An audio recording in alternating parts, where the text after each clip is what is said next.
So without further ado, let me very briefly introduce the RHC ETIP mission. So RHC ETIP, as I said, is the short for European Technology and Innovation Platform for Renewable Heating and Cooling. That is one of the ETIPs founded by the European Union that brings together stakeholders from different sectors, so the biomass, geothermal, solar thermal, heat pumps, district heating and cooling, and thermal storage, to define a common strategy for increasing the use of renewable energy technologies for the heating and cooling sector, of course. The RHC... Sorry, could you just go to the full screen maybe, please? Yes, sorry. Okay, thank you. Okay, is it here? So, as I said, the RHC ETIP work closely with the Commission to ensure that EU programs, in particular research programs such as the Horizon Europe, address the research priorities indicated by the RHC sector, and more broadly, enabling an environment for their uptake all over Europe. So we develop publications, events, and we also give recommendations to the Commission. The RHC ETIP, moreover, helps to replicate and foster an open discussion between the different technologies, also at national and regional levels. And this is why we organize this kind of regional and national event, such as the one of today, to address the common RNI challenges and solutions. Just to give you an overview of the structure, it is structured in 5 technology panels, as you can see here on the screen. So solar thermal, biomass, geothermal, heat pumps, and district heating and cooling and thermal storage, the 5 technology panels. And then we also have 5 horizontal working groups that you see here in horizontal that are established to address cross-cutting aspects, such as, for example, 100% renewable cities and 100% renewable buildings. So this renewable heating and cooling platform is managed by the Secretariat that is led by EUREC, that ensures the engagement of all the members of the platform. The Secretariat partners, you can see them on screen here. We have Solar Heat Europe that represents the solar thermal, EGEC that represents geothermal, Euroheat and Power representing the district heating, EHPA, the European Heat Pump Association, and WIP Renewable Energy, which is representing the biomass sector.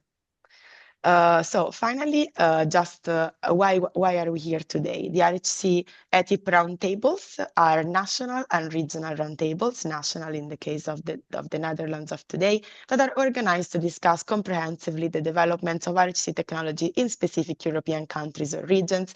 And you can find the recordings of all the previous roundtables on the RHC ETIP website. And we also, of course, invite you to follow the channel of LinkedIn and the website to be updated to all these events.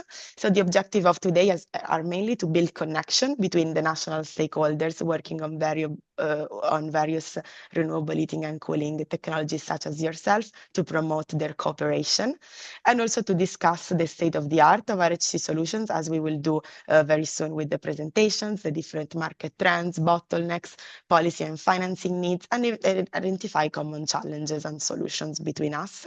And also, it's also useful for the RHC ETIP secretariats, as we represent today, to gather information and insight to help inform other future RHC ETIP activities.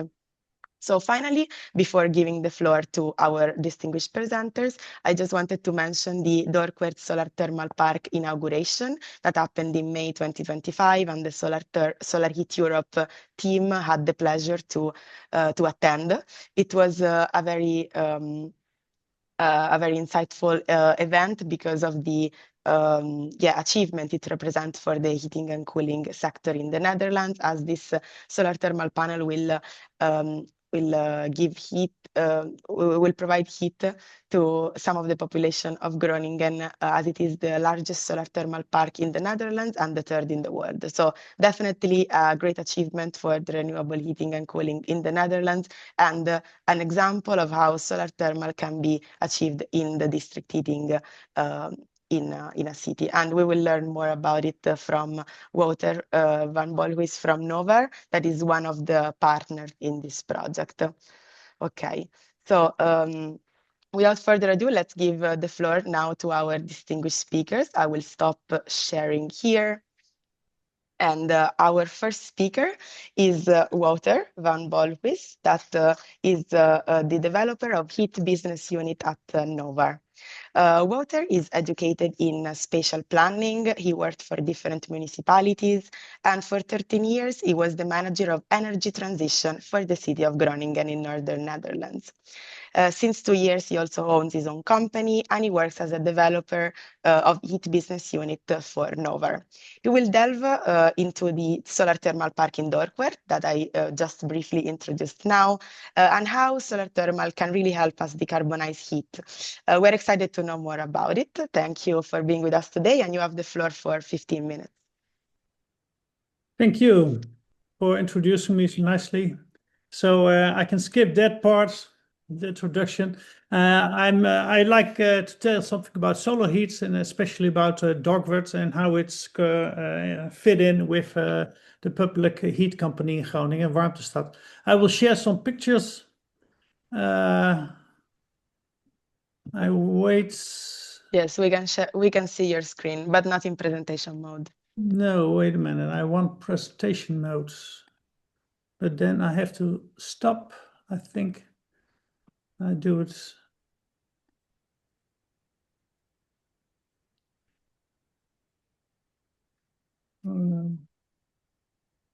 Problem is, It's okay. You can share it as it was before. I then. share It's no problem. it. Yes. Because you see, I won't show all the pictures because that will be too much. But I can do it this way. I think that's no problem. Novar is a company that started 10 years ago as a solar fields, so to develop solar panels, and that went well, and they were growing and growing. One of the biggest developers in the Netherlands. And in a few years ago, they said, well, energy is more than solar, so they are also developing now heat, hydrogen, batteries, and they become an energy company producing energy, you could say. So that's nice. They're a good party to develop. And one of the biggest things they did, and I will show you later on, is the solar thermal park. Why did they do it? I will skip to this part because there's a big goal in the Netherlands to get rid of natural gas. Everybody knows, I think. And we have some existing heat grids in the Netherlands. They have to turn sustainable, but also there are a lot of municipalities and companies who are developing new heat grids. That means there's a lot of work to do. I think we are growing for 300 to 600 heat grids in the Netherlands in the coming 10 years, 15 years. And that means every source is necessary.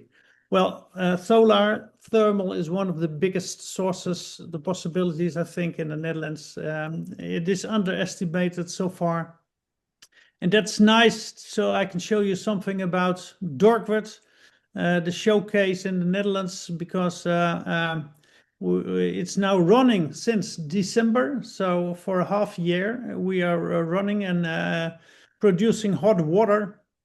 And we producing, you see, for 2,600 households in the part in some neighborhoods in Groningen. I will tell later on.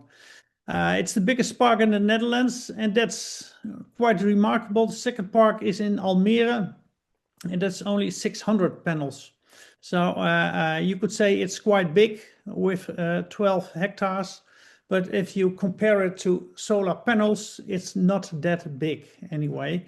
But when you walk around it, it's quite impressive, the solar panels. 24,000, and it's this is an animation because there are some numbers on it, but now you could see the photo. And you see it's on an old mud depot, so it's double land use, and the mud depot was finished. And what do we do with it? Well, we built some panels on it. And Nova said, well, and with the municipality, let's do it on solar thermal instead of electricity, because Warmtestad, the heat company, was looking for a source, and they could fit in with each other, and they have a good relation and cooperation within it. On the back, you see 2 canals, and in between there are 24,000 panels. You see, this is a picture of I think November, October, yeah, of something like that. We're working on it already, but now we are really finished this month. On the front, you see the buffer tank, because the field is producing hot water, and they are with the pipelines. It is distributed to the pumping station. It's in front of it, and from the pumping station, it's stored in the buffering for 24 hours. So in the morning, in the evening, when there's more hot water needed, the buffering tank is doing its work and distributing the hot water to Warmtestad. This is the project. I will show you later now how it works to Warmtestad. But first, why is solar heat so interesting? It's especially 100% sustainable, direct heat from the sun, and it's very local. So that's very nice. You need very less electricity. There are some pumps on electricity. You saw some solar panels on the rooftop, but it's very net congestion friendly, you could say, solar thermal. You can fit it in with other sources. Also, Warmtestad is doing that. That's also a good possibility. And interesting of solar thermal, there's a high return of energy per square meter, more than PV, you could say. So it's also a smart solution. And for anybody who is making investments, there are predictable costs. There's quite a high capex, so the investments upfront are quite high because they're quite expensive. But when they are laying, the sun does the work, and the sun costs nothing. So the OPEX, the operational costs, are very low. So that's also been nice and predictable in the way. So these are some benefits, and I think that's nice.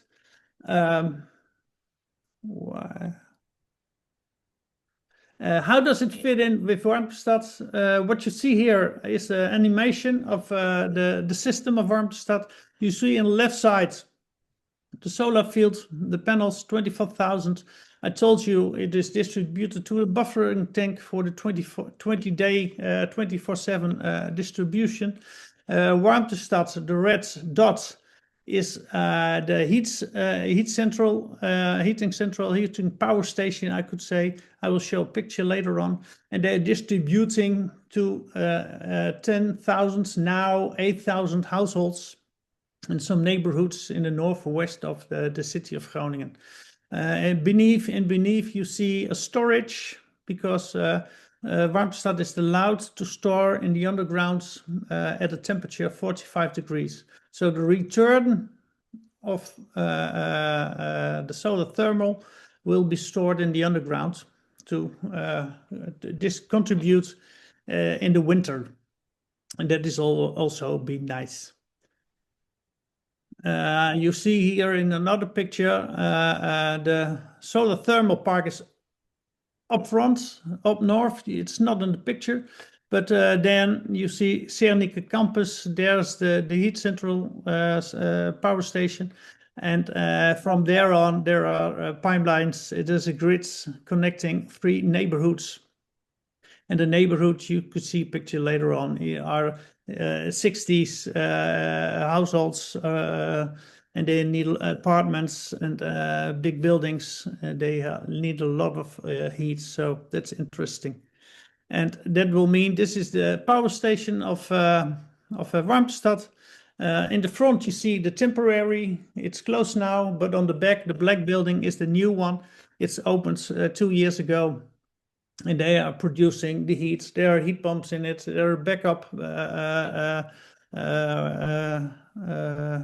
There's a backup of natural gas also, and they are distributing from that point at 8,000 households.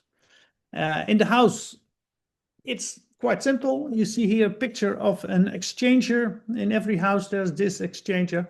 So the heat is coming in and a small element on the right side. That's the exchanger with the existing heat system in the house. So that's not a big problem. Well, you could say it's also difficult to arrange it in every house. But what's happening in the streets, there are big pipelines. There's a lot of digging in the free neighborhoods. And it takes a lot of time because they're quite big. It's a big work, you could say. But that's all finished now, so it works very well. And I could say, let's go back. That's the system. We can fit it in with the Warmtestad system. And I like to finish with quite 3 options of solar thermal. What's happening? You could say traditional, we have PV panels, they produce electricity. In Dogwoods, we have solar collectors, they produce hot water. And the third option is PVT panels. That will be an alternative for solar collectors. I will explain it in a few slides. Because what we have in Dogwoods, there are collectors, they produce quite high temperatures. We don't get a flow in the panel. They can produce a heat of 180 degrees. We don't need that, so we have a flow in it and we produce 90 degrees in summer, in winter. And I could say, I told you already, it's not rocket science because it's just you are heating molecules and you distribute the heat. So that's not that complex, and it's quite a quick fix, you could say, if you have some hectares and you have some money to invest. The issue is seasonal storage, because in summer you have more production than in winter. That's always an issue. Well, in Groningen, design is that's all the base load of Warmtestad can always be filled with the heat of the solar collectors, and also we can store it for the winter. And because of the storage, there's also an alternative, because, wait a minute, yeah, this one. The PVT panels are also interesting. They have a double use, and you produce electricity in the front, and on the back side, there's a thermal plate that produce also heat at 15 to 40 degrees. And when you use a heat pump, you have a very high performance and many load hours. And that's also very interesting because you have a long season to produce. You have a high coverage throughout the year, and storage is not necessary. You can store also the summer heat if you like, but that is a quite interesting alternative. And for Nova, we are now working a few projects with these panels. So in the subsidy of the Netherlands, it's quite complex, the SDA, but there's also a category, especially now for PVT panels. So you can do both. You can use solar thermal or PVT panels to produce heat. Well, the last picture, I will show you some costs of Dogwood. The business case, it's quite simple, but at the left side, the investments, the capex of the collectors and the pumping station and the buffering, it was 24 million for 24,000 panels. You could say 1,000 per panel.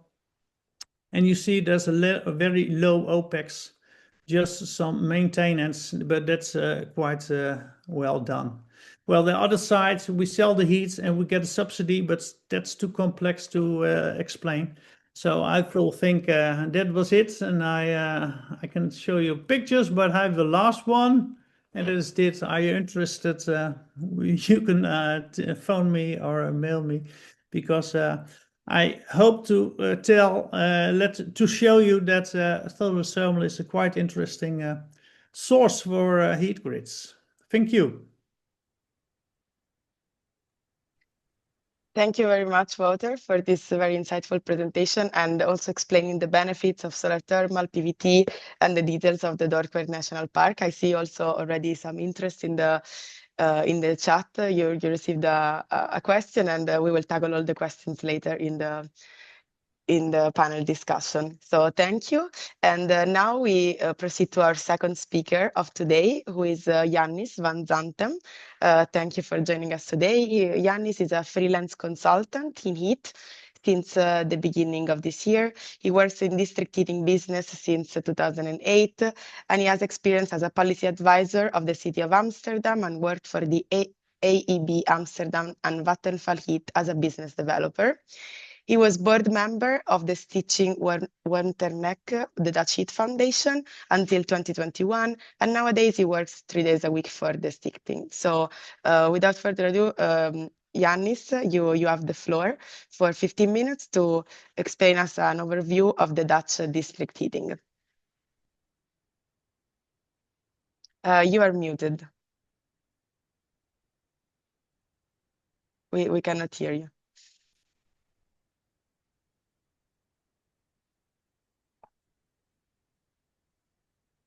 I can maybe unmute you. Here I am. Okay, here you are. You see my presentation already because I'm not... Yeah? Okay, yes, very good. We see it, but not in presentation mode. Can you click on presentation mode? What I said before, I'm not used to Zoom, so I'll try to... Yes. Like this. Yeah? Yes. That's better?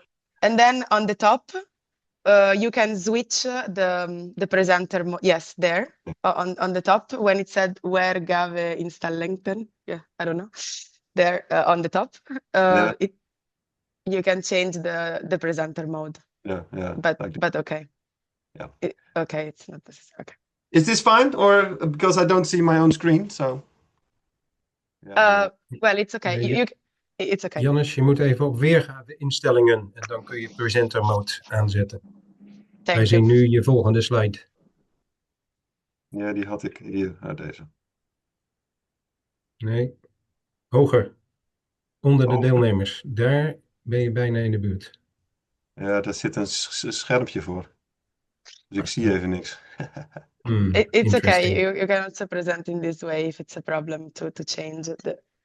It's basically because you have to screen. Nothing special because all the sheets are entering the presentation. So I was in Groningen last month, so I saw the solar panels of Wouter last month. So it was very impressive indeed when I was there. So it was very nice to see the presentation right now. And happily you mentioned the Almere solar field because that was a part of Vattenfall created 15 years ago. So we have a little bit of experience in solar panels as Vattenfall, where I used to work before as well. And a couple of years ago, we started to have solar panels on roofs of parking lots. So that was double land use or triple land use as well. But that was a very, very, very small one. So not that impressive with too many gigawatts as you had. So Wouter. I'll tell you a little bit about the Dutch energy transition. And first I'll start with the agenda. I'll explain you a little bit about the Stichting Warmtenetwerk, the Dutch Heating Foundation.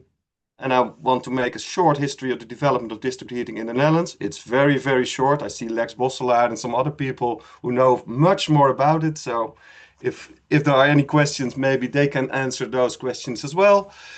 And then I'll tell you a little bit about the Dutch policy. We are completely in now. The Dutch Parliament is discussing the Dutch heat law on this moment. We have some challenging business cases to crack in the Netherlands, and I want to introduce you to a new concept of how to approach neighborhoods to get district heating networks inside those neighborhoods instead of the natural gas we have in the Netherlands right now. First, the Dutch District Heating Foundation. We have almost some 250 members, and we are representing the whole chain of district heating in the Netherlands. So we have municipalities, provinces, but also heat companies, but also investors and how do you call that, installation companies who are creating the networks in the neighborhoods and in the houses. So we're trying to cover the whole heat chain in the Netherlands. And the main purpose of the stichting or the foundation is to accelerate the energy transition by developing, sharing, and securing knowledge about district heating and cooling in this same country. We're also a member of Euroheat and Power, so we're a little bit connected to you as well, Lucia. And yeah, the main thing is to create networks and connecting members so they achieve their goals to promote district heating in the Netherlands. I always start presentations with this small sheet with some pictures, because why do we have district heating in the Netherlands and why is it needed? I always start on the right. You see those both hands, and that's because of the province of Groningen, where all the natural gas in the Netherlands was harvested the last 50 years. But we have a lot of earthquakes as well. So that's one main reason to get rid of the natural gas in the Netherlands as well, except from the climate change, of course. We have Putin, a little below the picture of the hands. I used this picture for almost 15 years. I didn't know I was that early with the knowledge of the danger of Putin and the geopolitical issues. But the main thing is, of course, as well, that's an economical reason that we use some 50 billion cubic meters of natural gas in the Netherlands, and almost 15 billion cubic meters, 1/3 roughly, is just up to the air or into the water. And that can be done better when you use those heat losses during processes of electricity plants, waste incineration, and stuff like that, data centers. How can we use that heat into our cities by promoting, investing, creating, building district heating networks? So that's a reduction of the primal use of energy when we use district heating networks in our cities. What I said before, we are using natural gas since the 60s, when we found our natural gas reserves in Groningen in the Netherlands. And then all the households, only almost 95% of all the houses and buildings are connected to the natural gas network in the Netherlands. And only 50,000 or 500,000 houses are connected to district heating nowadays. But we have a large goal set a couple of years ago to reach 1 million households equivalents connected in 2030. I'll show you next picture shortly, which is, because it's a very ambitious goal, probably we won't gonna reach it. But if we have a goal in 2050, when all the houses are getting rid of the natural gas, almost 2.5 million households have to be connected to a district heating network, and other houses at almost 7-8 million households equivalents in the Netherlands should be connected to heat pumps or other solutions. But that will be on Frank's presentation shortly.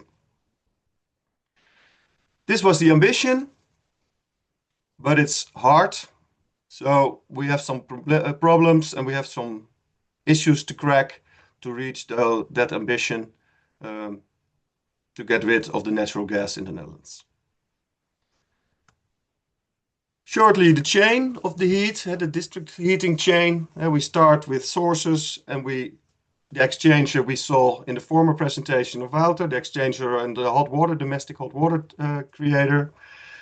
And we have a whole integrated system in the Netherlands. That's also in the heat law, that there should be an integrated system, that customers are secured of heat. And for each part of the system, we have different subsidies for grid development, in-house connection costs, etc., etc., etc. That's one of the problems. It's very important to reduce the complexity of all those subsidies. And one of the main purposes of the heat law, which is in place for 10 years now and will be replaced with a new law shortly, was to regulate the customer tariffs, because there is a no more than the alternative than gas rule in the Netherlands, so people won't pay more than they would use gas in the Netherlands. These are the biggest district heating and cooling suppliers in the Netherlands. It adds up to roughly 500,000 numbers of connections, and we have a lot of smaller private companies or public companies which are operating in the Netherlands, like Warmtestad Groningen, which is growing fast. So 5 years ago, we set the goal of making 1 million connections in the Netherlands, because there was a lot of momentum because of the climate discussion we had in the Netherlands, and we had closed the largest natural gas reserves in the Netherlands, in Groningen. There were increases in gas prices because of the war in the Ukraine, and what all the people knowledged or discovered that district heating prices were less volatile than gas prices and more price secure. But there's always a but, unfortunately.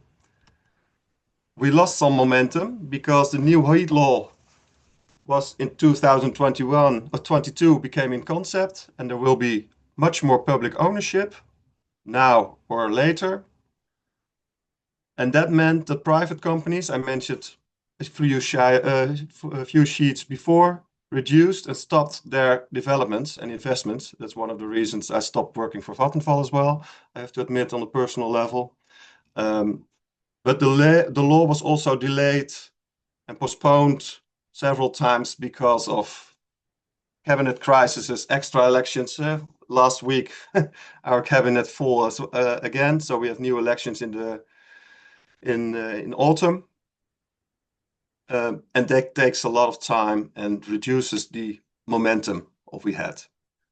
Also, there's lack of money because the investments of district heating are high, and the nationalization of private companies needs money as well. So, and besides all those more law and money problems, there's of course a large learning process of all the municipalities and new public companies which are created. In Groningen, the building and investment is going very well, but other companies and other places and municipalities are much slower in investment and creating and developing new connections. So it takes time to build those new networks in the Netherlands.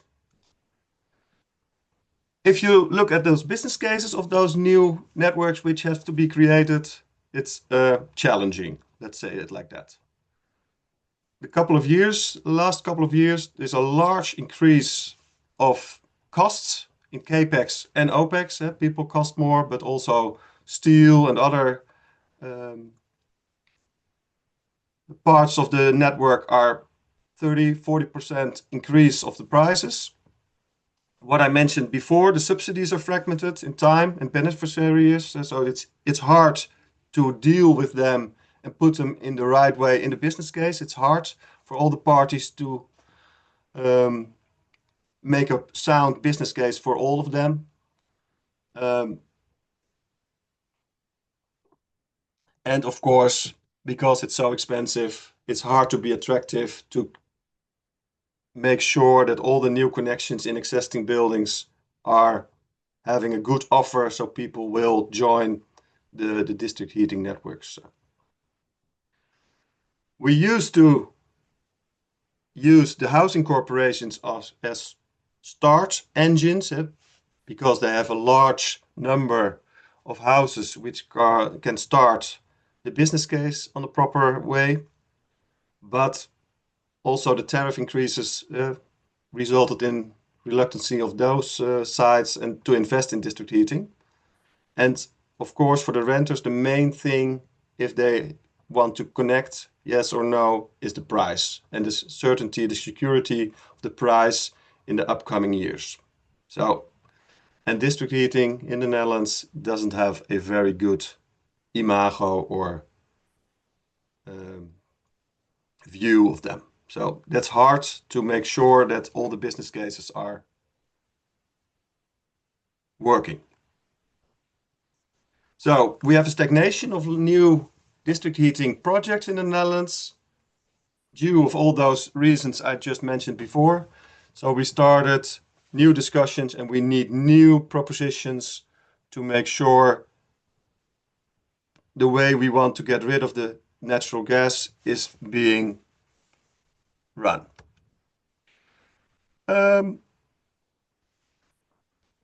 We have some new technology. I just mentioned very short we have the low temperature district heating with thermal energy from surface water, sewage treatment, data centers, and solar, of course.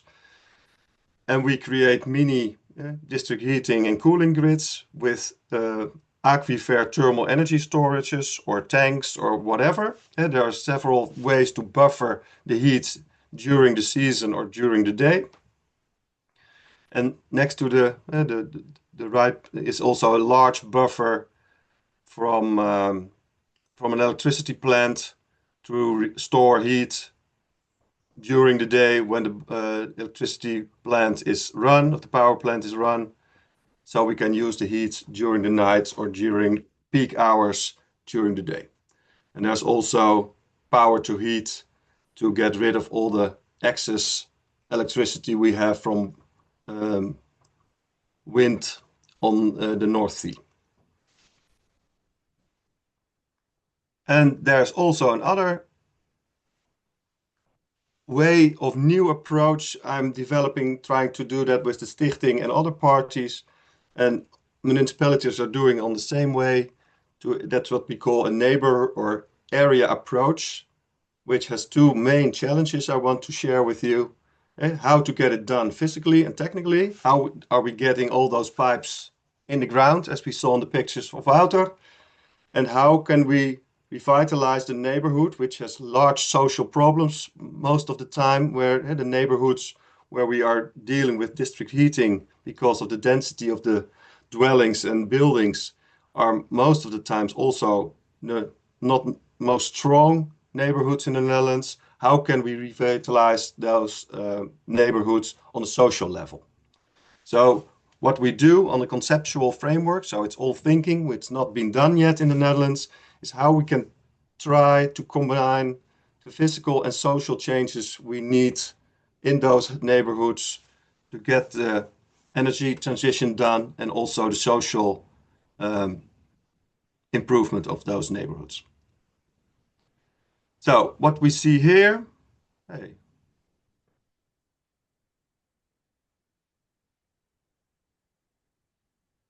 added an extra file, but I don't know why. With this picture, you see the reality in the Netherlands on the right. It's full.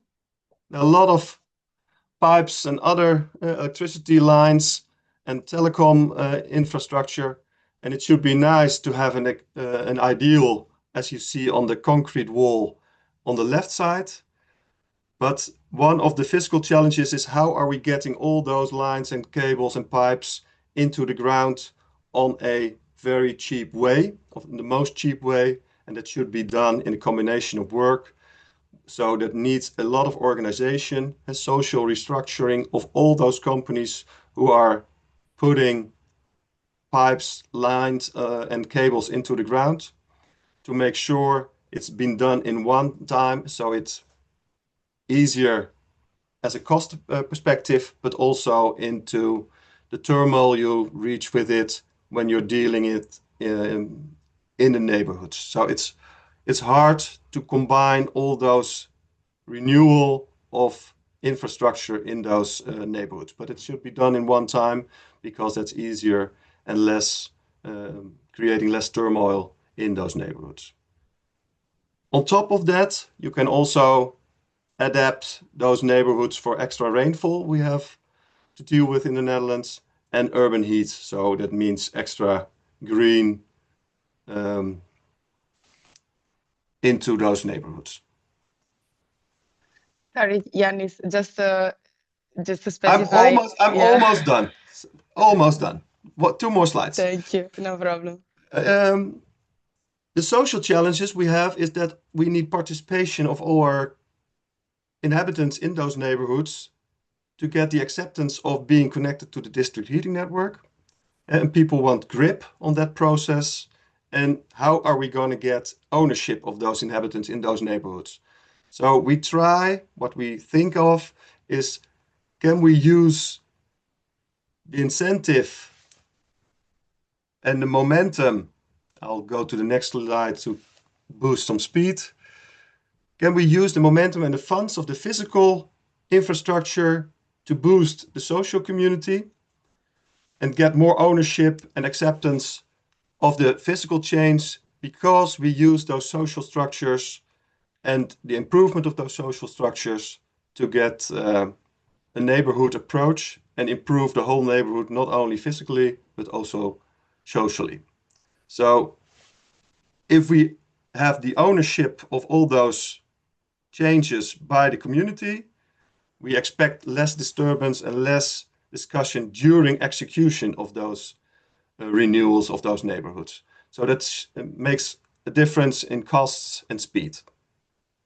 And afterwards, because we have done all those social approach work in the process of the physical change, there should be enhanced social tissue in those neighborhoods, so people know each other better and all the social services in those neighborhoods can be doing their work in the future better than before.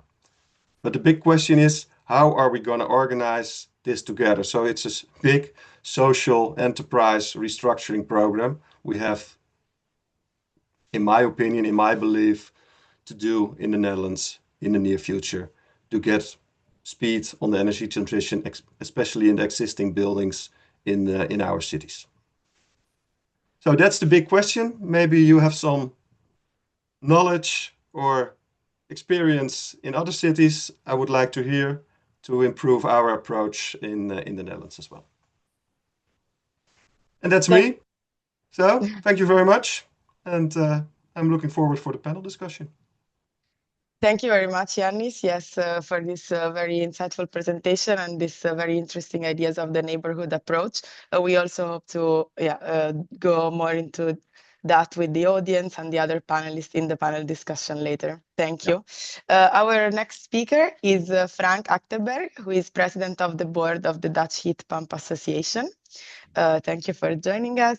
So Frank is a trained chemist who currently chairs the board of the Dutch Heat Pump Association, as well as chairing the Built Environment Committee of the Dutch Sustainable Energy Association, NVDE.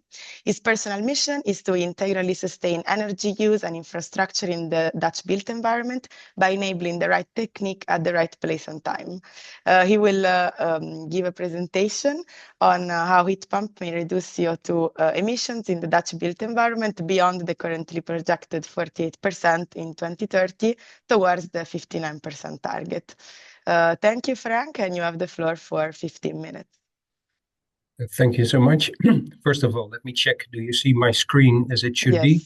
We see it in Full size, presentation mode, yes. Thank you. Yeah, that was the advantage of being third, so I could try. I saved the PowerPoint in presentation mode. It probably was the trick. So thank you, colleagues. Also, thank you for your stories. It's very clear, you know, we are presenting after each other about our technique and our market. It is a complete puzzle, or at least it should be. And the whole story may sound like we are competing to be able to introduce our techniques in order to take the Netherlands from the natural gas, in other words, reduce CO2 emissions. The context from which I'm doing this, I think it's important that my mission indeed is the right technique at the right place and time. So it not necessarily has to be a heat pump. I will tell you about the heat pump story. I'll focus on small heat pumps in residential applications, but please be aware that this is part of the puzzle, and I realize that. So does this work? Hold on. Yes, it is. Okay, so Dutch Heat Pump Association, I'll be quick. 38 brands out of the 200 plus which are in the market, but we have like 90% of the volume. And there's the NVDE, of which I'm able to chair the commission on the built environment. That's where all the ones offering their services in a broad sense are present. So this is where the whole story should be made. I will take you through a story. I will show you how the Dutch heat pump market evolves in residential small heat pumps. I will hardly, if at all, speak about large heat pumps, which were mentioned in the previous examples as well. So I won't mention them. And I will also show the drivers of the market, usually of the users, and I will show some link to the solar sector. The interesting part is you are from solar heat. Obviously, that's part of the solar agenda.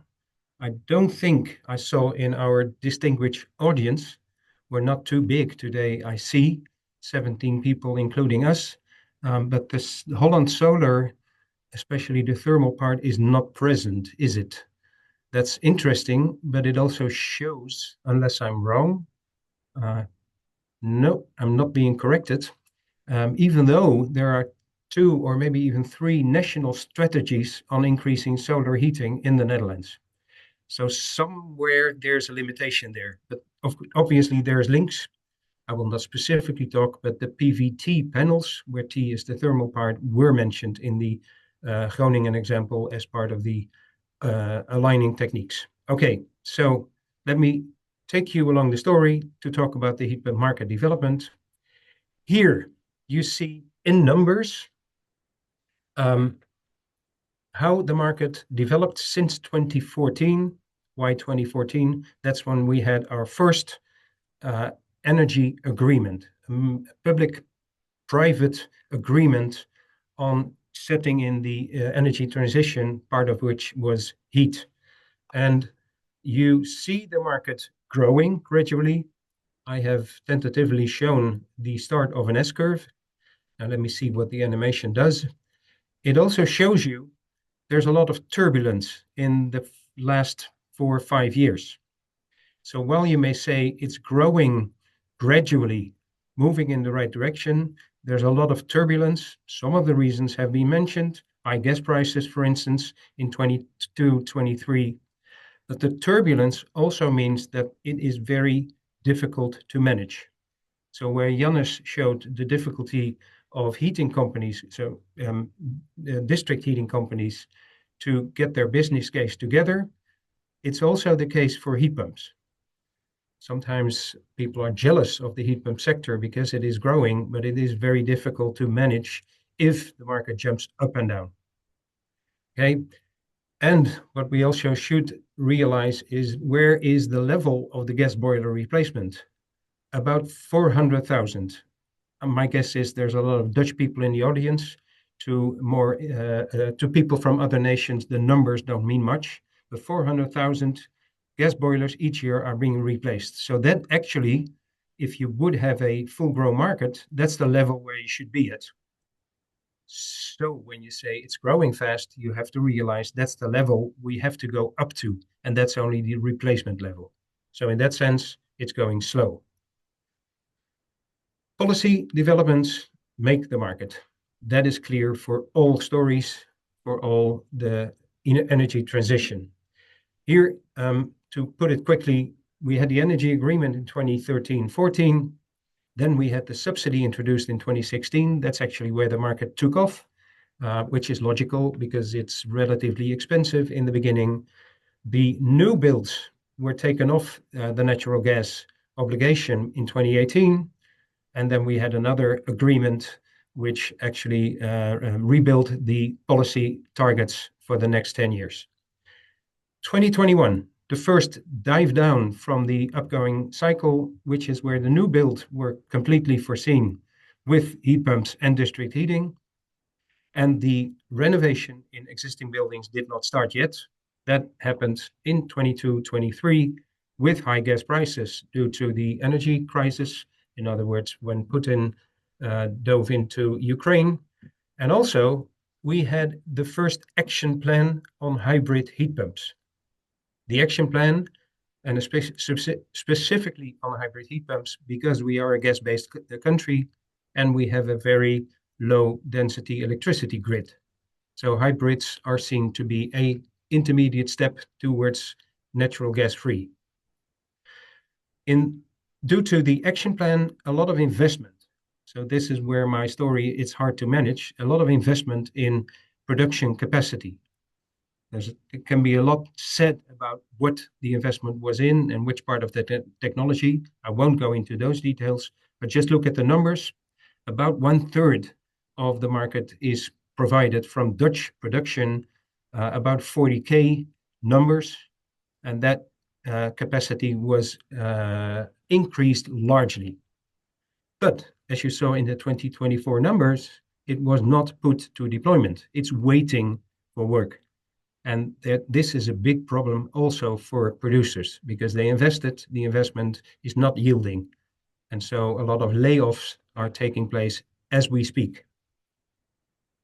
Just so you feel sorry for us. Okay, now what we also had is, and it's easier to blame than last week since our government fell, but we had a right-wing government, the cabinet schoof, which gave mixed messages, but one of which was gas will not be discouraged. And so with the whole combination, plus to take out the obligation, which was upcoming in 2026, to mandatorily replace a gas boiler, so a single gas boiler with at least a hybrid heat pump, that message to the market was picked up, and so the market fell by 30% if you look at the numbers. So what happened really in the market when we talk about replacing gas boilers for heat pumps? Just to startle you, as I startled myself when I put the numbers together and graphically showing to you what happened to the gas boiler market in blue, so either increase or decrease as opposed to the year before, and heat pumps. So what you see is we started in 2014 with the gas boiler market of about 400,000 and a virtually non-existent heat pump market. So in 2024, I'll have to take away you because I can see the slide.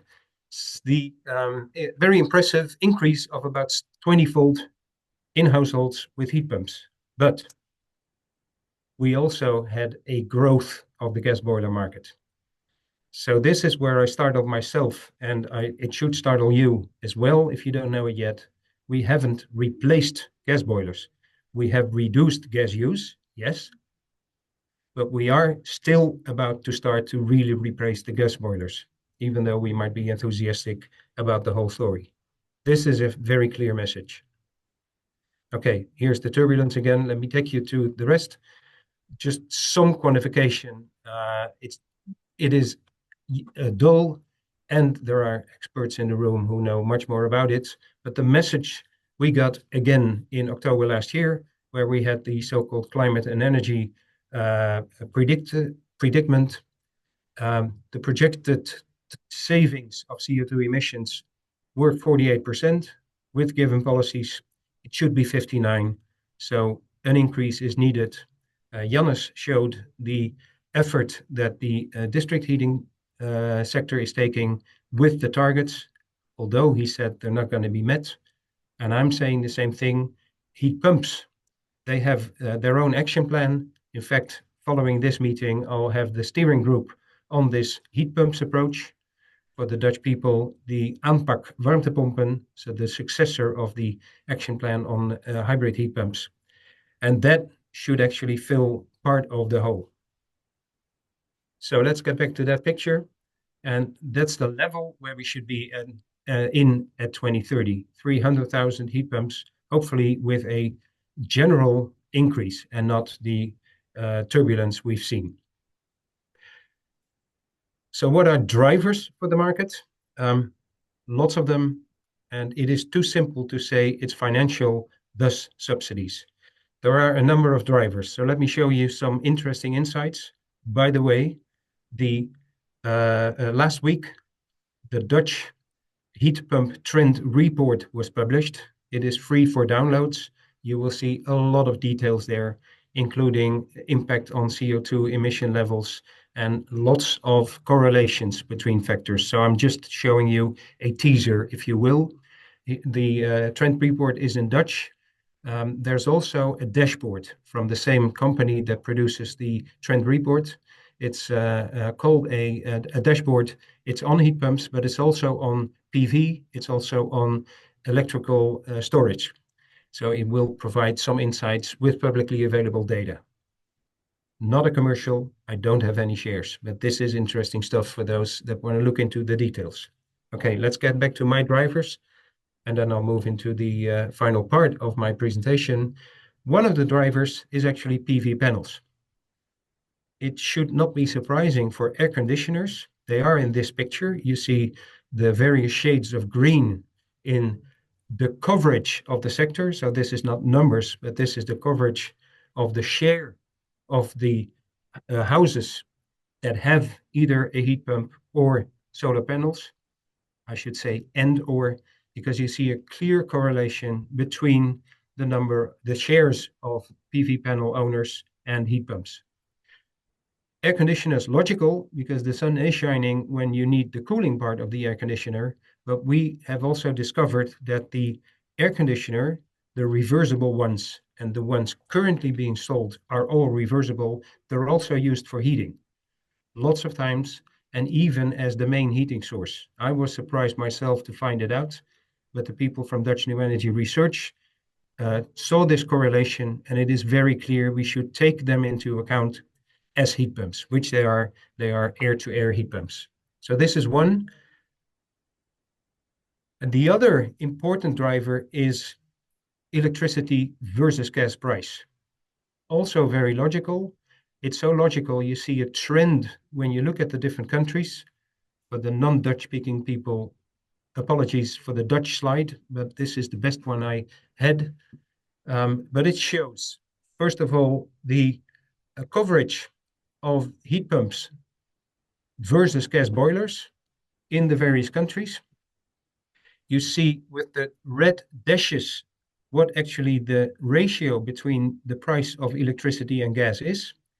So the higher, the more attractive electricity is over gas. Electricity, of course, being the primary energy for the heat pump. And you see the correlation. So generally, the ones having the more attractive electricity price have a larger share of heat pumps. Now, here's an interesting part which also supported the conclusion I just shared with you. The Netherlands actually should have a larger share of heat pumps when you look at the electricity over gas price. You see there's a dashed part in the graph in the Netherlands. That's actually the air conditioners. So when you take them into account, it fits again the trend. But this proves the point. Electricity price is very attractive, is very important. And the message that the current government or the just retired government gave that gas is okay actually takes away one of the main drivers, certainly when subsidies will be decreased in due time. I won't go into too much detail on the subsidies, that's evident. Finally, you might say it's a driver, but it's also a big barrier, grid congestion. So the carrying capacity of the electricity grid, I already hinted on the fact that we have a very thin electricity grid in the Netherlands because we had so much natural gas.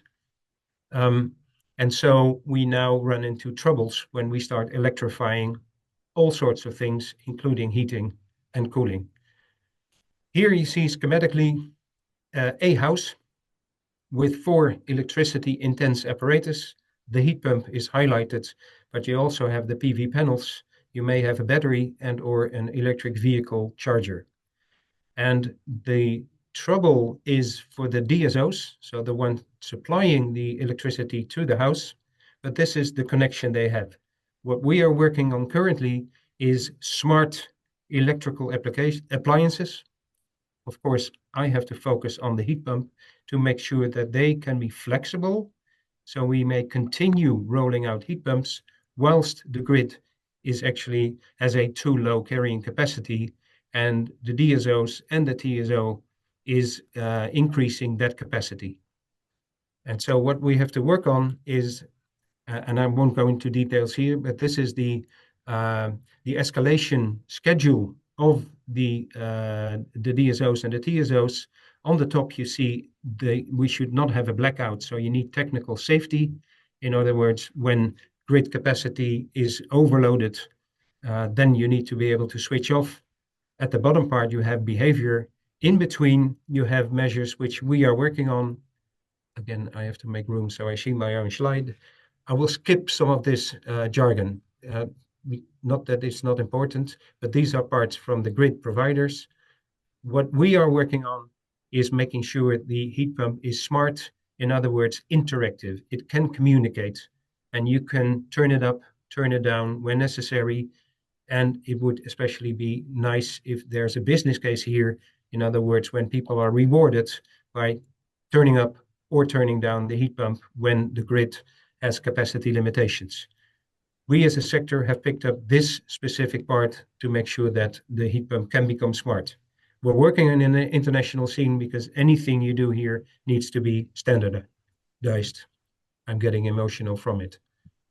To end, a last detailed picture. So here's the house again with the connection. So what we need is we need to be able to communicate. There's an evident line of the original equipment manufacturer or the installer who is monitoring the heat pump for performance or for maintenance.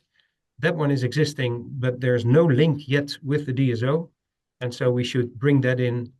A lot of details, a lot of communication channels, but we are looking into these to make sure that there's a mechanism here so that the grid owner can give a signal and the heat pump alongside with the other electrical appliances is able to respond and give room or make use of room.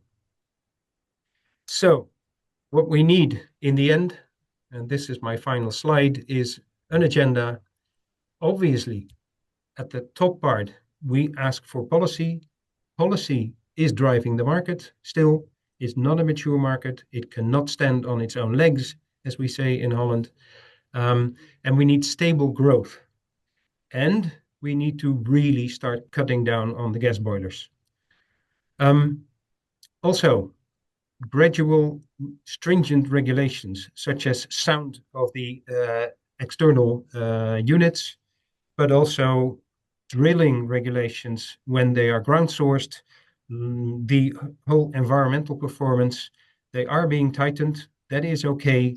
And innovations will make sure that the performance in the broad sense, energy-wise, environment-wise, will start to increase. And this will also deliver quality to the end user.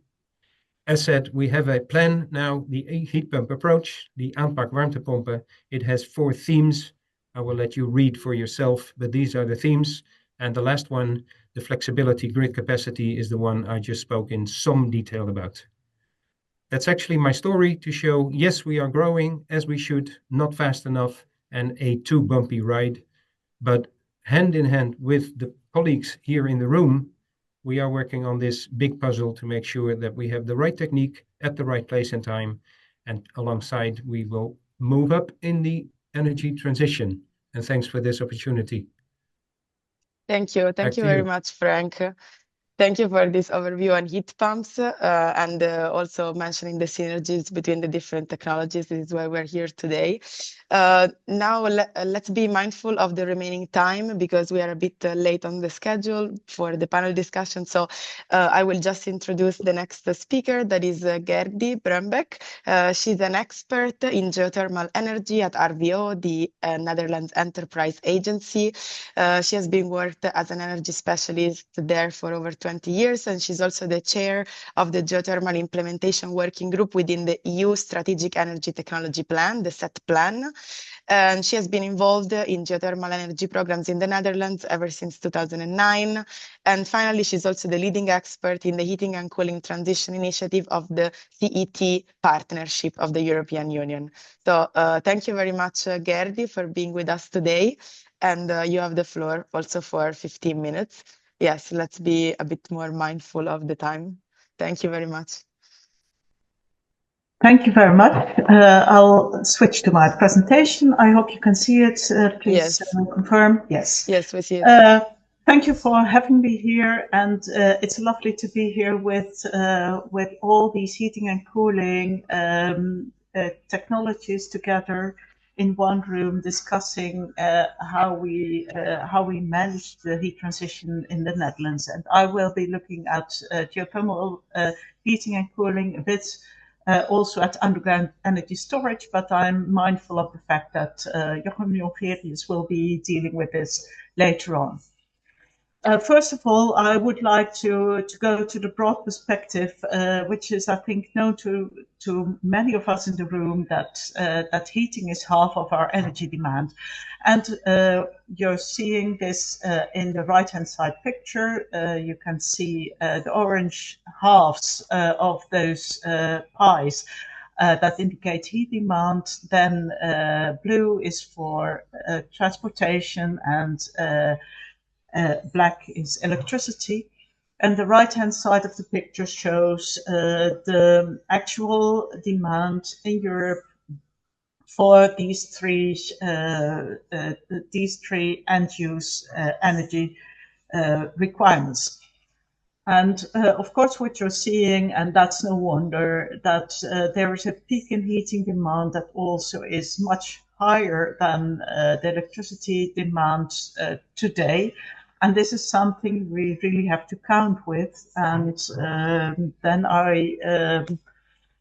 I can only confirm what other speakers have already said.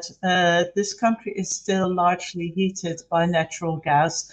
And the Netherlands is actually not the last one, but the one before the last one in the share of renewable energy sources for heating and cooling of buildings. We have a low share of district heating systems, as Yannis already explained. And also our heat for industry, heat for agriculture is largely based on natural gas. So the heat transition is something serious in the Netherlands.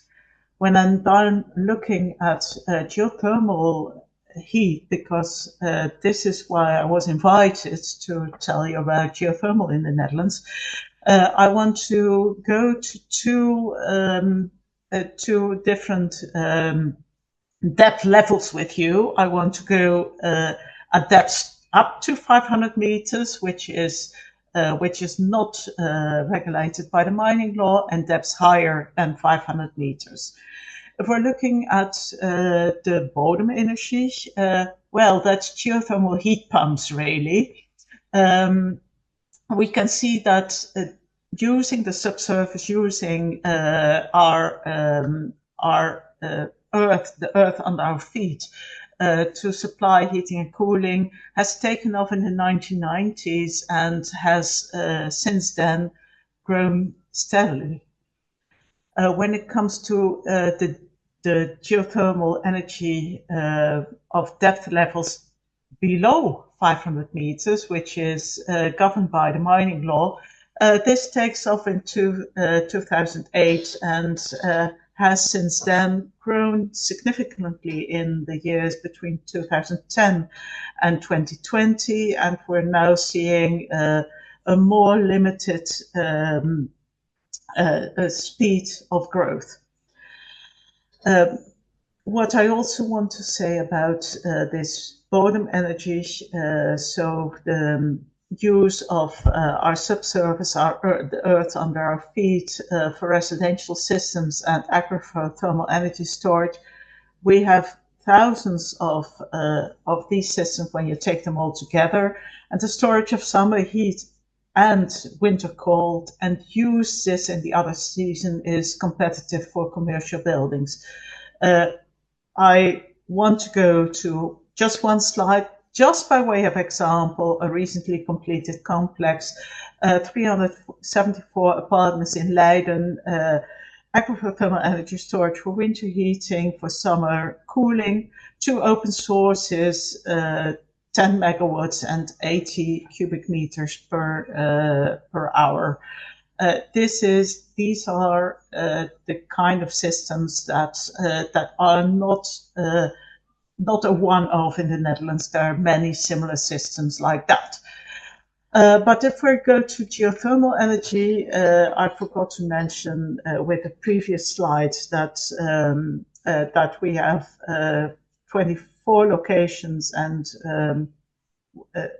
46 doubles. Well, you can read it, but it's you can count them. You can't count them on the fingers of one hand, but if you put 3 people together, that they can count the number of deep geothermal locations. Yet it has taken off, and if you compare the magnitude of the amount of heat that geothermal is delivering, it's starting to get significant as well.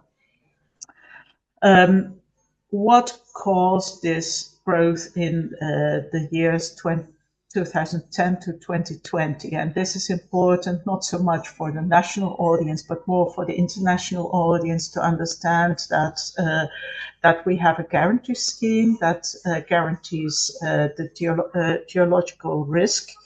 If you drill 2 kilometers down, you invest millions of euros and you don't find the amount of water that you expected, then this guarantee scheme can come in and help you well, the guarantee scheme will support you, which helps you to take that risk. Since 2009, which is indeed the date that I started to work in geothermal energy in my organization, we have been able to support 150 million euro of cumulative investments. What is also important, and these are the higher numbers, that we have a feed-in premium for renewable heat. It's of crucial importance for the Netherlands that we have realized already at a point in time, tens of years ago, that the heat transition is also important for us. This feed-in premium for renewable heat has been operational for geothermal since 2012.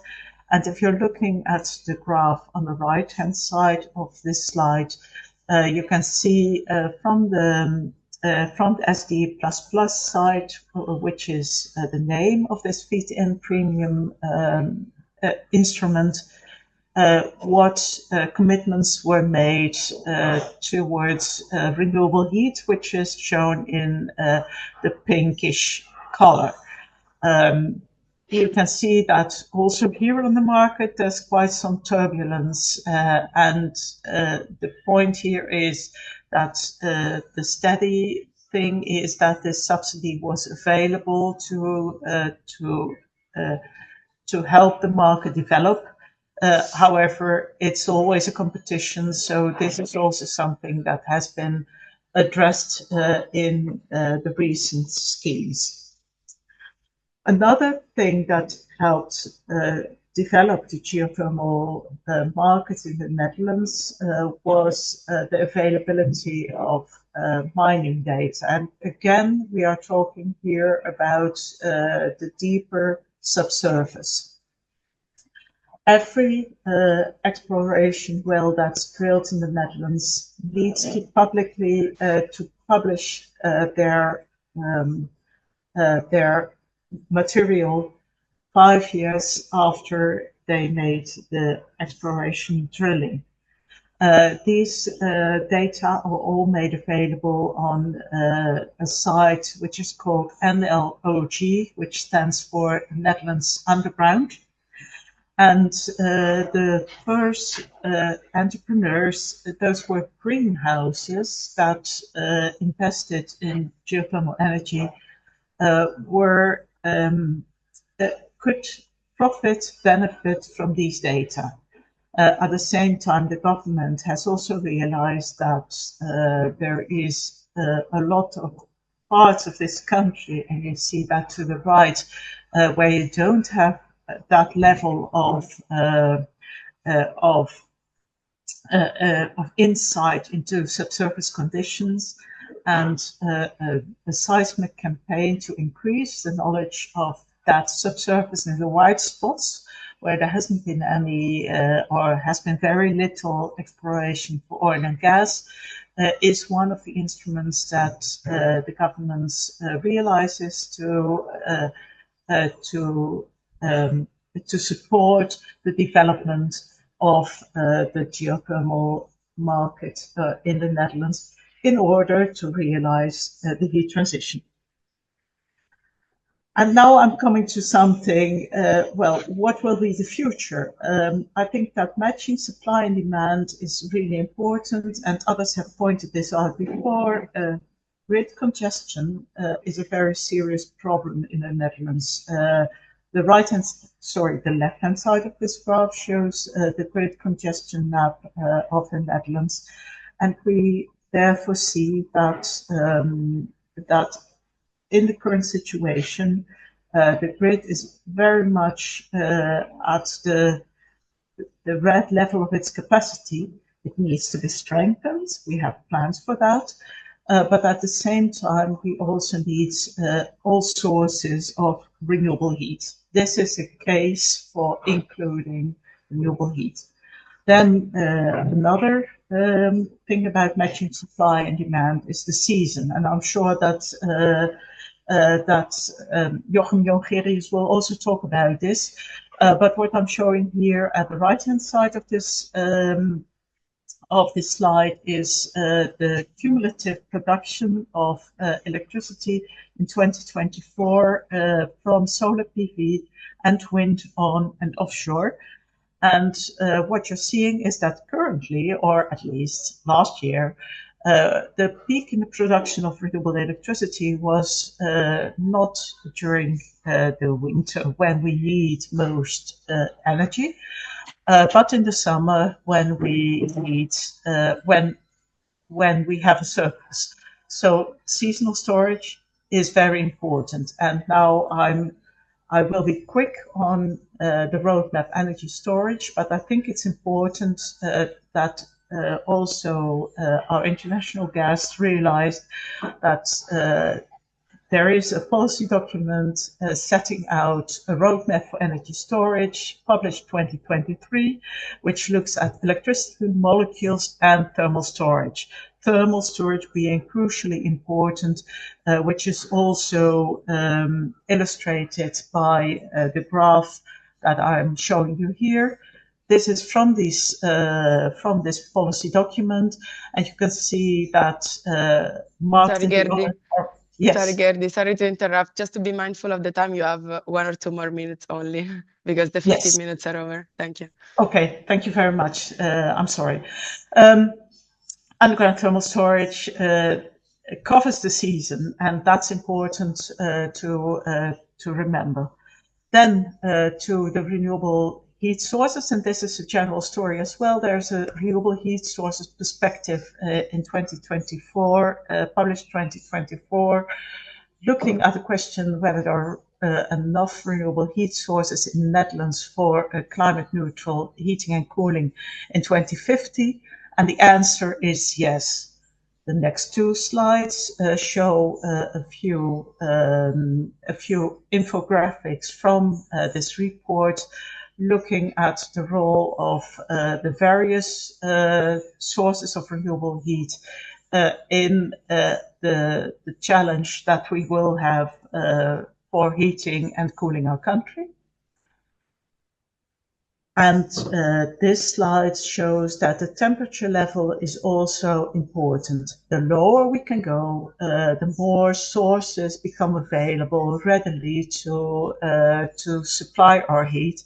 And this is the last point I want to make, that the deep geothermal coming from 2 kilometers deep and the shallow geothermal using the energy from the shallow subsurface in combination with heat pumps can be complemented with what we call medium depth geothermal energy, And we will be looking at a program to develop also this resource to make sure that we develop what we need for our energy transition, and that we can also use all our sources in the Netherlands to make this heating transition go smoothly.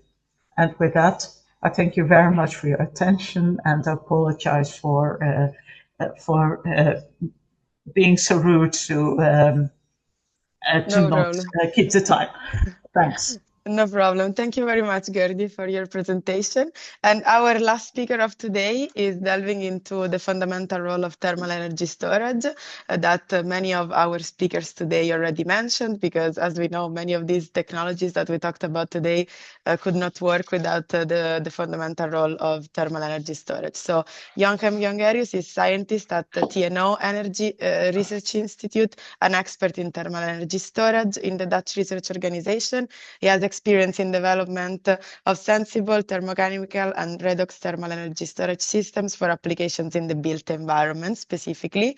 And he has recently co-authored a report which was published last year titled Innovation Roadmap on Heat Storage for the Built Environment in the Netherlands. Thank you very much, Jonchem, and you have the floor. Thank you for the introduction, and yeah, thanks to all the other speakers for the great talks. Can you see my screen? Yes, we can see it. Perfect. So let me start with the agenda of the talk. We'll start with the introduction. Why do we need thermal energy storage? Then we'll take a quick look at the different technologies being developed in the Netherlands. From there, we'll go on to the potential for thermal energy storage in combination with district heating. And we'll finish with the conclusion, of course. So why do we need thermal energy storage? Well, every energy system needs a buffer, from the smallest electronic systems to gas networks to the national grid of the United States. The only question is how large, what are the specifications that are required? To delve into this, I want to take a look at two studies. The first one is one performed here in the Netherlands. It's the kosten en baten van warmteopslag in warmtenetten, or the costs and benefits of heat storage in combination with thermal grids, where they looked at three different scenarios, three different scales of thermal grids with different heat sources, combination of heat pumps and heat storage technologies. And the figure that you see here is for the smallest district heating system in combination with pit thermal energy storage and tank thermal energy storage, where they show the levelized cost of heat, the emissions, the carbon emissions of the energy grid, and the renewable utilization of the grid at various sizes of thermal energy storage. And also without thermal energy storage. And what the study showed is that even adding a 1% capacity buffer, so 1% of the total annual energy usage of the district heating network, already reduces the emissions, almost doubles renewable utilization, while reducing the cost for consumer. And the study also showed that there's quite some optimization to be done in these dynamic networks. But what was indeed also interesting is that it showed that if you increase the buffers significantly or sufficiently for seasonal storage, in this case that was about 33% of the annual energy usage of the district heating, you can reduce the carbon emissions by up to 90%. And I think that shows some real potential. This was also shown in a study performed in the UK, which is also published last year, where they looked at the benefits of thermal energy storage for district heating network, and where they have a district of around 200 to 250 homes with thermal energy storage of 5,000 cubic meters, of which you see the results here, where they show the carbon emission reduction, the electricity usage reduction, and the electricity price reduction as a function of the renewable generation in kilowatts for the first and second year of operation. And they show that with the right combination of thermal energy storage and renewable generation, you can reduce your carbon emissions by over 90%, while at the same time reducing the electricity demand on the grid and the electricity price for consumer. And I think that's something to keep in mind. But in general, there's a lot of benefits for heat storage and heat networks. You reduce the emissions, and you do this by increasing the utilization of renewables and reducing your reliance on the gas boilers for the peak load demand.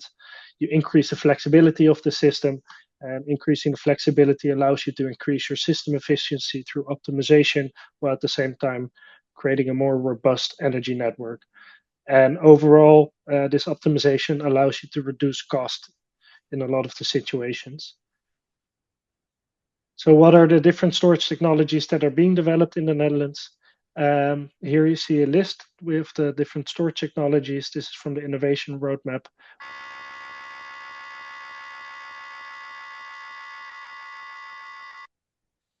There we go.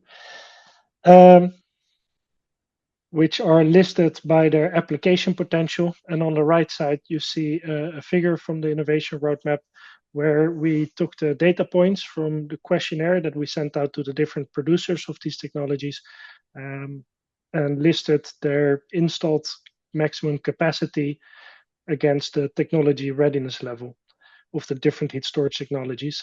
Do note that the bottom axis is in logarithmic scale. So we're going from kilowatt hours all the way up to gigawatt hours. But what is interesting is that you can immediately see that the most available technologies that can provide the necessary storage capacity for district heating are really like the ATES systems, the sensible storage and water systems such as pit thermal energy storage and tank thermal energy storage, but also high temperature sensible can provide the required capacity, while energy storage and phase change materials, so latent heat storage or thermochemical materials, are still at either too low TRL or too low capacity. So as I mentioned before, ATES has by far the largest application potential in the Netherlands. Our soil is highly suitable for aquifer-based thermal energy storage, as you can see here on this map, which is a potential suitability of the terrain for ATES, which is provided by the National Georegister RVO. And you can see that in more than 80% of the country, ATES systems can be installed. They can provide hot and cold storage, so that makes them also future-proof. And there's higher temperature variance under development for higher power requirements, and a combination with high temperature district heating. But ATES also has limitations, such as the power per capacity, because the capacity is generally quite large. There's a lower startup speed because it's like a well-based system. There's also limitations on the geographic well density. If the wells are put too close together, there's a chance of thermal leakage, which can reduce the efficiency of the system. And in certain provinces, there's also regulatory limitations imposed to reduce well depth. And these limitations also provide a lot of space for the other thermal energy storage technologies to be applied either in combination with ATES systems or instead of. But there's one technology that's it's interesting to keep an eye on, which is iron redox in combination with energy grids, or district heating. Iron redox is the use of a fine iron powder for oxidation and reduction. During oxidation, which is basically gas, burning it is similar to a gas burner, as you can see here on the bottom right, to produce high temperature heat of around 1200 degrees Celsius for high power. And this allows it to potentially replace gas burners. So to reduce the reliance for district heaters to provide high power. The fact that it's a chemical separation based storage technology also allows it to provide lossless storage, and because it's also a high energy density storage, it's also suitable for transport. So that makes the system also more worldwide flexible. The burner part of this technology is high TRL. It's well developed. They're planning to scale it up to gigawatts for industry purposes. But the reduction aspect, currently using hydrogen to strip the oxygen away from the iron, is still under development, and also has a reliance on the hydrogen economy and hydrogen production and the low efficiency of relatively low efficiency of electrolysis. And currently, there's research undergoing at TU Eindhoven, where they're looking at the electrochemical reduction of this fine powder with high energetic efficiency of above 80%, which is really interesting and provides a lot of potential for this technology.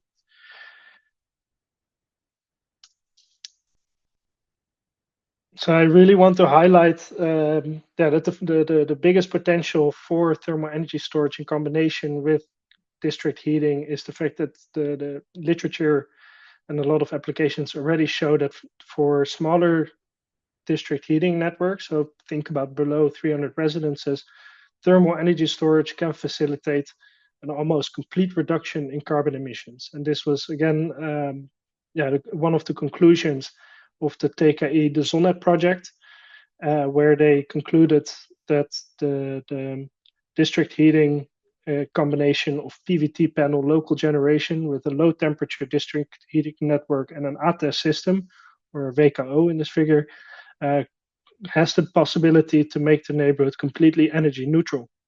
But they also highlighted one of the challenges, and it is that because it's a capital investment system, low interest rate for borrowing of the investment is essential.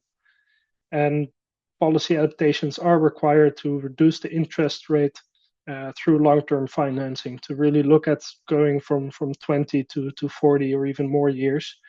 What could make these grids and solutions also more interesting for long-term perspective is communal ownership, and to make it as a means of flexibility more interesting, a better composition of providing grid services through what we call non-firm ATO or non-standard electrical agreements with grid providers.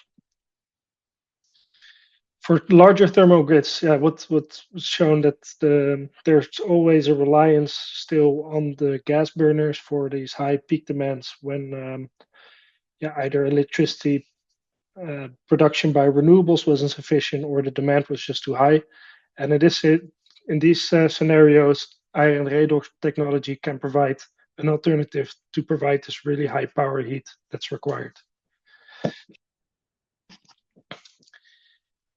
So to conclude, the Netherlands has a diverse set of thermal storage technologies for both heat and cold storage, where the largest player will be the ATES systems, but there's still a lot of room for the other storage technologies to be applied. Literature so far has shown that a complete reduction in carbon emissions for smaller heating networks is possible, but there's still a challenge for the reliance on gas burners for the larger heating networks. And if we follow the recommendations to adopt policy to facilitate long-term financing to make these complete emission-free networks more financially interesting, or financially possible even, and also through a better compensation of grid services by means of flexibility of the energy storage and further development of the innovative technologies. And I think if we start small, then we can think big. Thank you. Thank you very much, Joachim. Yes, this challenge that you point out at the end is certainly, was central in many presentations. So the financing part, the investment at the beginning. So this can also be part of our panel discussion right now, the financing challenge. So thank you all for your presentations. Let's now open to the panel discussion. Apologies for the 10 minutes of delay on the schedule, but yeah. So as I said before, the audience can ask the questions in the Zoom chat, and the panelists can also intervene by raise of hands if they want to comment on something that has been said, and I can give you the floor. You know how to raise your hands in Zoom. So to start, I see that there is a question in the chat already for Wouters, so regarding solar thermal by Lex Bosselar, who is asking, this is one of the large-scale applications from vacuum flat plate collectors. So talking about the Dorkwert Park, what is your experience with the TVP collectors? And if I may, I would like to add a question to Wouters as well. So concerning this successful example of Dorkwert Park, how do you think that we can improve the attractiveness of solar thermal for district heating to follow this successful example of Dorkwert in the Netherlands? If you have any insight on how we can improve this. So Wouter, if you want to reply. Yes, thank you. Of course, the experience with the TVP panels for the rest, you've got two types of panels: the Danish, and these are Italians. And the main thing is they're vacuumed, the panels. So that means there's less resistance of air inside, and there's a high return. So that's nice. When we made the part, we had some problems with their imploding because of the finishing touch of screwing the panels. So that's always in the beginning some problems. But now, last week, I did told the production is higher than we had expected of heat. So we've got a luxury problem, you could say. We produce more heat than we expected. So that's nice, and they're they're doing very well, the TVP solar panels from Italy. And also, I heard from the TVP solar company, they are thinking to produce with the same panels steam in the future. So much higher, 120 degrees. And you have to connect another grid, but it's interesting for industry, for example. So that's one issue. And how can we be more attractive? Yeah, that's an issue for me. Why doesn't the innovation curve work in this model? Because I thought Groningen went well. It's the first one we showed. It can be a business case in a technical and in a business and financial way. And also, Jannes said, what are the difficulties in the Netherlands in the business case? So that's true. Subsidies doesn't work that well. That's one thing I want to mention, because I heard from Holland Solar, our branch organization, that the government, RVO, is thinking to skip the category of solar thermal because there are no more new projects. Yeah, that's a chicken egg story, I think, because last year we did a lot of effort to improve the subsidy for solar thermal. And now it's a little bit better, but not good enough. We warned also RVO, if you improve it, not more, there will be no more projects, because it's not interesting because of the things Jannes said. So that's a warning, but it can happen that there are no more projects. It will be skipped for RVO, but that should be it should be a pity, because I think it's a nice system, and we have to support it in the beginning very well, and then I think many will follow. Yes, for sure. No, I completely agree. Let's hope that that more and more solar thermal applications like the one in Groningen will follow. So now I have a question for both Yannis and Frank, because you both discussed how to increase the speed of the energy transition in the Netherlands. And Yannis talked more about the social and infrastructural aspects, so more at a local level, like the neighborhood approach, while Frank focused more on the national level, on the combination of heat pump and district heating to get rid of natural gas, so at the bigger level. So I wanted to ask you, how can these two aspects, two different approaches, can be conciliated to reach the objective of 100% renewable heating and cooling? So the more local and the macro level of regulations at the national and European level. Yannis? $1 million question. Yeah, that's the $1 million question. But what we saw in all the presentations, all the new sources and all the new creations we need in our new system, we need for it to replace the natural gas system. It needs numbers. So we need more connections in the Netherlands. So in my opinion, get more numbers on the district heating networks, more numbers in the Dutch heat pump sector, and then new inventions, new innovation will be done easily. And then you need less subsidies, like Wouter mentioned. So the main thing is to increase the speed of connecting district heating networks and putting heat pumps in houses which are not being ready or aren't able to get a district heating connection. So what we discussed, Frank and I, a couple of weeks ago, said, okay, how can we make a story that the Dutch heat pumps and the district heating together, well divided over areas which are suitable for district heating or suitable for heat pumps, or maybe areas which are in discussion, but make a choice and then add that new system instead of natural gas. So that's the main thing. Choose which technique you need in several areas we have in the Netherlands. So that's what I would recommend. Choose and then go for it. Thank you very much. Frank, you want to react to this? Yes. So now it has become a $2 million question. But let me fully agree with Janus and point at there's actually an omission there. Choose. So who should choose? That is the big question. And let me point at what we are doing currently, which is logical. There is a lot of alternatives in order to take out the natural gas and put in something else which is more sustainable. A lot of alternatives, and what we are currently doing is competing for attention to convince, let's say, the customers, which is relatively easy at the beginning of an S-curve, especially if it is really individual solutions, such as a small heat pump in a house. It becomes more and more difficult once you talk about larger infrastructures.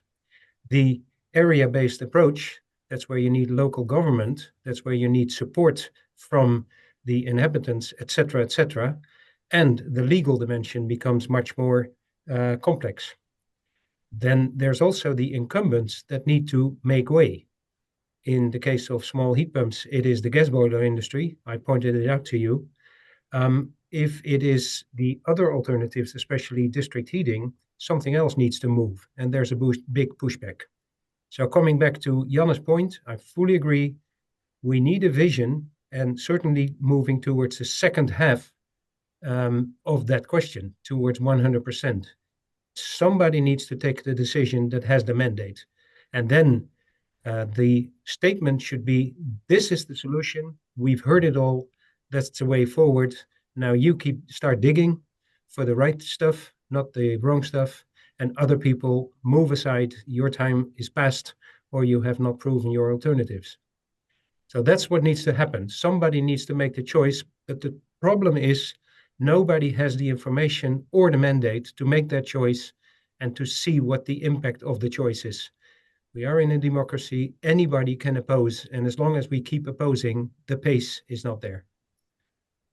Yes, of course. And there are always conflicting interests in this, like in any, anything regarding sustainable energy. But what you said of being, I would like to add also, fostering cooperation instead of competition between the different renewable heating and cooling technologies is also fundamental to achieve this. No, so what you were saying, that we are starting to compete between one another instead.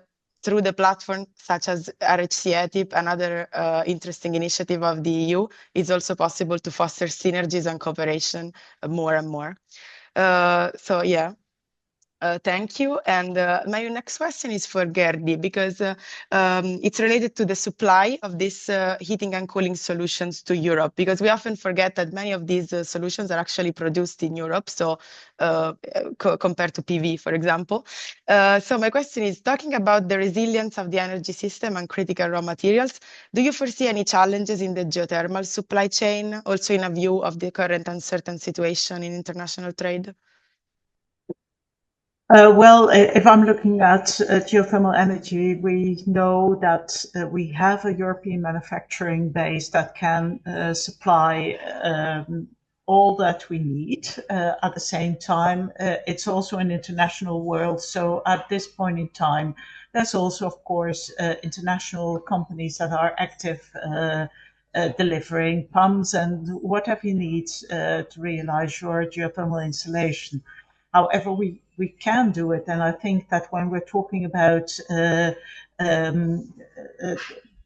taking the heat transition story together, I think that here's a great opportunity also to point out that, and Frank was also referring to it in his presentation, that these are largely technologies that are also manufactured in Europe, and I don't see that mentioned sufficiently often in the European conversation, because we're worried about our resilience. We're worried about being able to realize our energy transition because we are so dependent on materials supplied from other continents, in particular China. And here in this heating world, it's a completely different situation as I analyze it.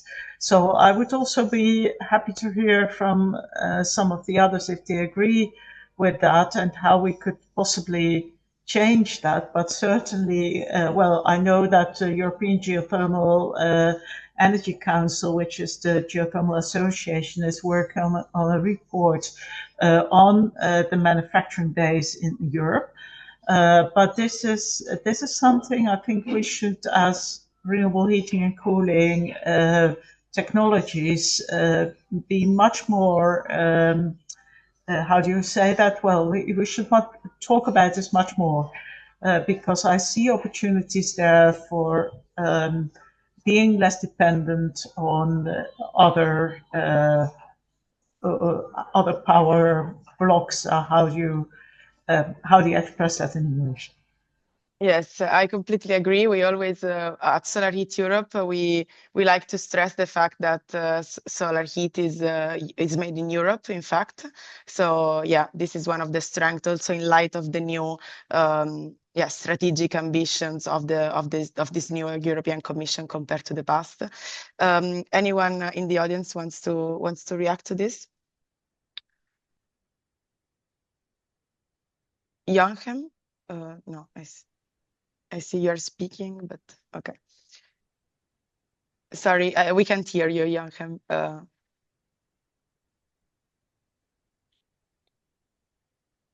Okay, I switch Yes. microphone. Okay, good.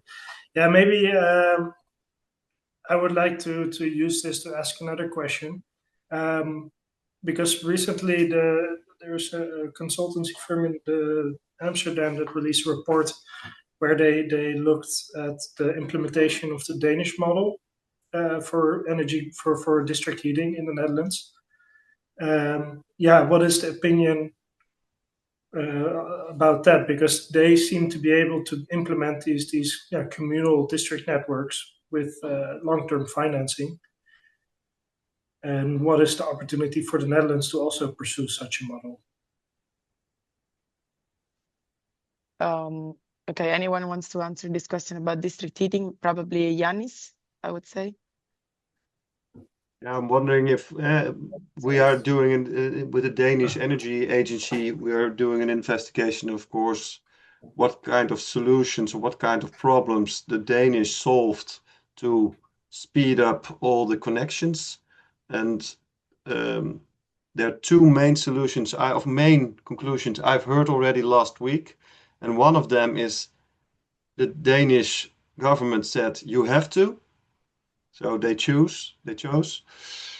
And the other one is that their heat networks are currently much bigger than ours on this moment. So they have an economy of scale already instead of our small networks and developments in this moment. So that are two main things which I think will answer your question. Choose, make a decision what kind of technique you need in each area. And the other one is increase the amount of numbers and use the economy of scale to reduce the price and the costs of district heating or other techniques to replace natural gas.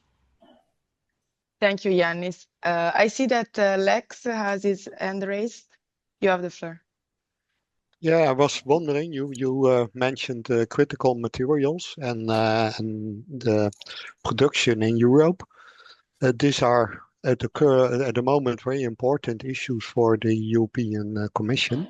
What is the Renewable Heating and Cooling platform doing? And can you do more in this field or help or stimulate new laws or stimulate new subsidy schemes? So concerning the subsidy schemes, there is limited capabilities of the Renewable Heating and Cooling platform because it's more of a European level. So we like the platform publication and recommendation are towards the Commission mainly. But yeah, definitely the SRIA, so the strategic relations that the Renewable Heating and Cooling platform published 2 years ago. You can find it online. I can also send the link in the platform. The strategic SRIA definitely mentions this growing importance of the Made in Europe part. So there is a strong push from the Commission, but also from national governments as well, to lower, to gradually decrease the reliance on international supply chains, as we know, and critical raw materials from abroad. But at the same time, it's difficult in this economy. But yeah, of course, I'm not an expert in this as I am a project officer. But yeah, you can find more information there, definitely. And this is one of the main challenges of this year, this era. It's important to mention that between this year and the next one, the RHC-ATIP will publish a new SRIA, so a new strategic document on this that will have more adherence, let's say, with the new Commission's new strategic priority on this. But yeah, I will send the link here in the chat. Sorry if I cannot be more detailed about this because I did not work on these documents in the past. Yeah, thank you. It's the timing is very good for it, so I think Yes. we should act also on a European level. Definitely, I agree. I have a last question for Jonchem. So, considering thermal energy storage, what is the importance of the flexibility that the thermal energy storage provides? And if you can connect this with some of the other technologies we talked about today, so geothermal and heat pumps. As I mentioned before, every system needs a buffer. Geothermal energy, for example, is an energy source which is good at providing a constant energy flow, but it's not good in ramping up for increased energy demand or increased power demand. And these type of systems, and similar also for heat pumps, which are also good at providing a steady flow of heat, require these thermal buffers to make sure that the peaks when residents come home or when they want to take a bath can be supplied. In addition to that, the Dutch energy landscape is changing drastically, as we saw from the graph from Gerdy. The solar production, the wind production is changing every year. And to keep up with these changes, you need flexibility. You need a method of being able to transport that energy from 12 p.m. to 6 when people need it, but also on a seasonal level. And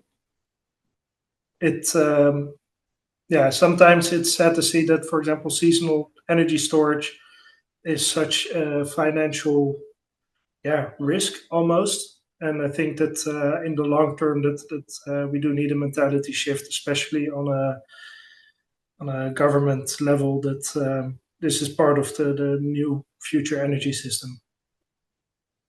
Thank you very much, Janke. I see now that we actually finished the time available to us today.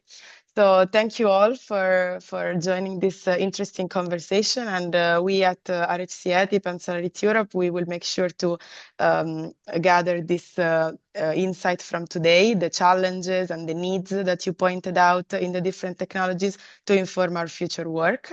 And remember to follow our activities if you're interested on the RHC ETIP website and the LinkedIn platform to remain updated to all the new events and publications. And thank you all for joining us today. And have a nice day. And thank you.